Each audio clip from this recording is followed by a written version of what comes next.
Olá, galerinha do nono ano, tudo bem com vocês? Vamos começar mais uma aula de física, né? Nessa sexta-feira, chegando aí o final de semana, né? Vamos lá, começar aqui a nossa aula de hoje. Nós vamos trabalhar o quê? Vamos dar continuidade aí no conteúdo calor e temperatura, certo? E, em seguida, vamos trabalhar o capítulo seguinte, que fala sobre calor e luz. Vamos falar hoje sobre luz e imagem. Eu vou explicar, da página 57 à página 61, certo? O exercício que vai ficar para vocês hoje é a página 65. Antes de tudo, eu vou fazer a correção da página 54 e 55, que fala a respeito de calor e temperatura, certo? Para encerrar esse conteúdo aí, tá bom? Vamos lá fazer a correção do nosso exercício. A primeira questão, que se encontra na página 54, ela fala assim: quando dois corpos de tamanhos diferentes estão em contato e em equilíbrio térmico e ambos estão isolados no meio ambiente, pode-se dizer que, item A, o corpo maior é o mais quente, B, o corpo menor é o mais quente, C, não há trocas de calor entre os corpos. A resposta certa é o item C, certo? Quando eu tenho dois corpos de tamanho diferente e em contato térmico, não há trocas de calor entre os corpos, tá certo? Vamos para a próxima questão. A próxima questão, que é a questão 2, da página 55, ela fala assim: um menino inglês mediu sua temperatura com um termômetro graduado na escala Fahrenheit e encontrou 96,8. Esse menino está, vamos lá, primeiramente aqui as medidas aqui das alternativas estão em graus Celsius, né? Então vamos ter que transformar essa temperatura que está em Fahrenheit para o grau Celsius, certo? Vamos lá. Pega lá a formulazinha, né, de temperatura, as relaçõezinhas de temperatura. Nós vamos precisar da temperatura do Celsius e Fahrenheit, certo? Vamos substituir. Qual a temperatura em Fahrenheit? 96,8. Menos 32 já é da fórmula, 9 também e o 5 também, certo? Faça a subtração. 96,8 menos 32, 64,8. Multiplica os meios pelos extremos, 9 vezes grau Celsius aqui, ó, e 64,8 vezes 5, 324. O número que está multiplicando a letra, ele passa dividindo. 324 dividido por 9, 36. Logo, você vai marcar o item C, que está falando que com a temperatura normal de 36 graus Celsius, certo? Tranquilo, né? Questão 3, o calor pode se propagar por condução, condensação ou irradiação. Em qual desses processos há necessidade de meio material? Em qual deles há transporte de matéria? Vamos lá. Você vai colocar assim, ó, há necessidade de um meio material para que aconteça a condução e a convexação. O transporte de matéria é observado aonde? Na convexação, como vimos na aula passada, certo? Quarta questão. Um estudante coleta 300 gramas de água a uma temperatura de 25 graus Celsius, colocando-a em contato com uma chama até que sua temperatura chegue a 60 graus Celsius. Qual é a quantidade de calor transferida à água? Pronto, você vai utilizar a formulazinha de calor. O que essa forma de calor fala? Tem um aqui, ó. Q igual a M vezes C vezes a variação. O que significa cada letrinha? O Q é a quantidade de calor, M é a massa da substância, que tem que ser em gramas, o C é o calor específico da substância, e o delta Ozinho aí, ó, é a variação de temperatura. Então, vamos lá. Está aqui a fórmula, vamos substituir. Qual é a massa? A massa aí da substância que temos, 10, né? Massa. Temos o C. O que é a letrinha C? É o calor específico da substância. Qual é o calor específico da substância? Ó, aqui, gente, o Qzinho, o que é que vamos fazer? A massa não é o 10 de jeito nenhum, é 300 gramas, porque a massa ela vem em grama, tá certo? Aí o C, certo? E a variação de temperatura, o que é que você vai pegar? Ó, colocando-a em contato com a chama até que sua temperatura chegue a 60 graus Celsius. Temperatura aqui final. Então, você vai pegar a temperatura final menos a temperatura inicial, que era 25. Certo? O que é que eu faço? Vou efetuar as operações. Faz a subtração primeiramente aqui. O que sai daqui, multiplica com os números que estão aqui fora. Eu vou chegar ao quê? A 10.500 cal, tá certo? Próxima questão. O esquema abaixo representa as três faces de uma substância pura. As setas indicam algumas possíveis mudanças de faces. As setas X, Y e Z correspondem respectivamente a... Primeiro aqui o X, já que é uma após a outra. Eu tenho de sólido para líquido, então eu tenho o quê? Fusão. Y, do líquido lá para o vapor, seguindo o sentidozinho da seta. Líquido para vapor, eu tenho o quê? A vaporização. E do sólido para o vapor, que é a letrinha Z, eu tenho o quê? A sublimação. Tranquilo, né? Você marca aí o item B. Vamos agora, gente, para o nosso livro, certo? Pegue o livro de vocês e vamos aqui para a parte... dar continuidade ao nosso conteúdo aqui a respeito de luz, que é na página, calor e luz, começa na página 57, tá bom? Vamos lá aqui na página 57. O que está dizendo nessa página 57? Ó? Princípio da óptica geométrica. Pegue um livro que eu vou projetar aqui para vocês. Vamos lá. É a luz que determina a sensação visual ao atingir nossos olhos. Dependendo da maneira como a luz é transmitida, podemos classificar os corpos em luminosos ou iluminados. Nós vamos estudar hoje dessa página, gente, até a página 61, tá certo? Aí na próxima aula a gente fala sobre os espelhos. Vamos lá. Primeiramente, os corpos luminosos, certo? Vamos falar aí um pouquinho sobre ele. O que são esses corpos luminosos? São aqueles que emitem luz visíveis, gerada por eles mesmos. Como exemplo, podemos citar o quê? As estrelas, as chamas acesas de uma vela, o filamento incandescente de lâmpadas, certo? Entre outros. As estrelas, elas são consideradas, gente, corpos luminosos, naturais, certo? É natural dela.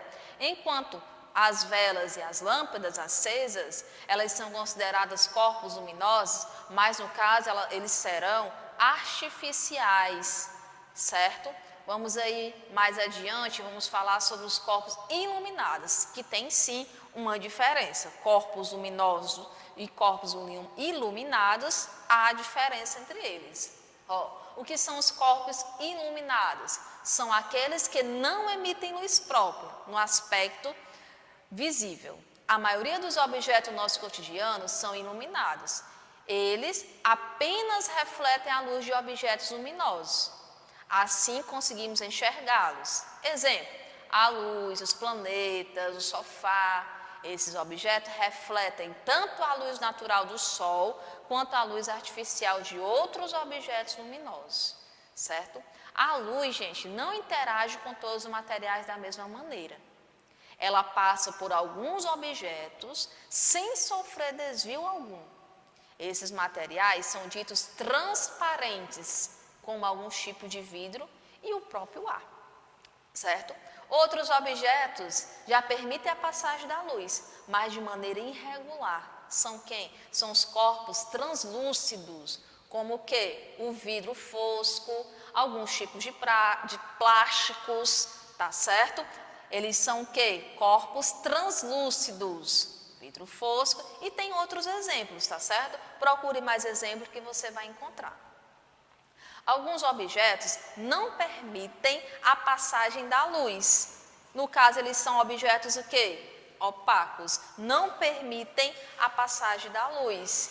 Exemplo, uma parede, uma mesa de madeira, não permitem a passagem da luz. Por quê? Porque eles são objetos opacos, certo? Temos aqui o exemplo. Ó, o transparente, dá para a gente ver, ainda passa, né, a luz aí dos lápis de cores. O translúcido passa, né, ainda pouquinho, menos do que o transparente. O opaco já não passa luz, ó, você não consegue ver o que está atrás, certo? Os materiais opacos. Mais embaixo aqui, ó. Mais adiante, propagação da luz. Lembra de abrir esse RA, essa realidade aumentada. Ele está falando sobre os eclipses, gente, esse RA. Vamos falar aí da propagação da luz. Para entender um pouco mais sobre os fenômenos relacionados à luz, devemos compreender que a luz ela se propaga seguindo alguns princípios físicos. Com esses princípios, poderemos explicar, por exemplo, por que acontece o eclipse, entre outras coisas. Abra um RA, que no RA vai estar falando sobre os eclipses, certo? Propagação retilínea da luz. Nos meios homogêneos e transparente, a luz ela se propaga em linha reta. O que são esses meios homogêneos? Esses meios homogêneos aqui, gente, é onde os meios lá, os objetos, apresentam as mesmas características, certo? São considerados meios homogêneos. Os materiais apresentam as mesmas características. Há vários exemplos no nosso cotidiano que comprovam esse princípio, como observar o caminho percorrido pela luz, que sai de um projetor de filmes ou de uma lanterna. O fato de a luz se propagar em linha reta é o motivo pelo qual acontecem os eclipses, certo? Eclipses, o que são eclipses? São fenômenos astronômicos em que um corpo eventualmente põe na frente de outro, fazendo com que este não receba a luz do Sol. Quando a luz se coloca entre a Terra e o Sol, por exemplo, ocorre o que? O chamado eclipse solar. Mas já quando a Terra está entre a Lua e o Sol, já é chamado o quê? De fenômenos eclipse, nesse caso, lunar. Está aí o exemplo. Independência dos raios de luz. Os raios de luz são independentes. Esse princípio fica evidente pelo fato de poder enxergar dois objetos ao mesmo tempo. Os raios de luz emitidos pelos objetos, eles se cruzam sem que ocorra mudança na direção em que se propagam. Ele também pode ser comprovado em shows, em espetáculos que apresentam jogos de luzes. Eu acho que vocês já viram isso daí.